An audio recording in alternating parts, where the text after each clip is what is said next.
1% of all privately owned wealth, and the world's billionaires in 2007, before the crisis, had about 3%, just 1,125 people.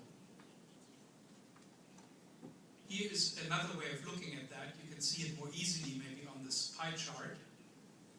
The little baby blue sliver at the top, that's 60% of the world's population in terms of wealth. And the big black thing on the left, that's just 1%, the top 1% of the world's population in terms of wealth. So again, very, very large inequalities. And this is, of course, very new.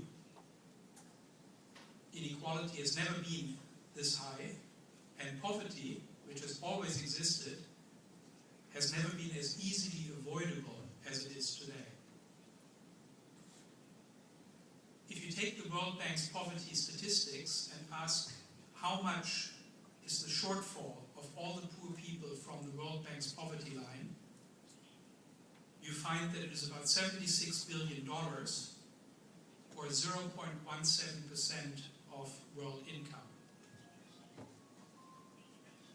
And even if you double that poverty line to make it a little bit more generous, because $1.25 is not very much money, even then, the total shortfall is only $500 billion, or 1.13% of global income. So again, it's very feasible today to eradicate poverty.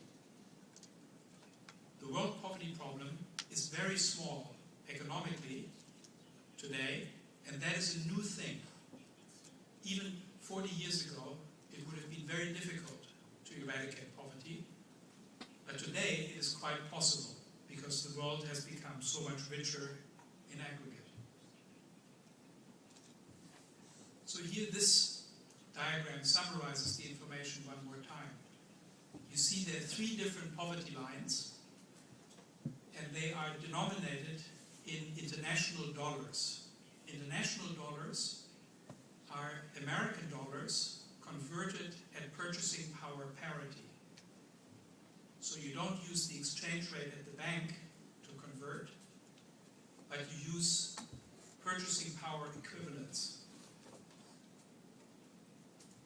And here you can see that, of course, the higher you set the poverty line, the more poor people there are, and the greater is the average shortfall of these people from the poverty line.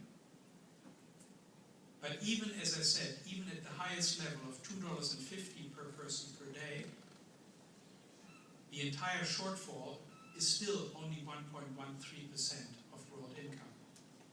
It's entirely affordable, but the governments of the world, both of the rich countries and of the poor countries, are not willing to spend the money that is necessary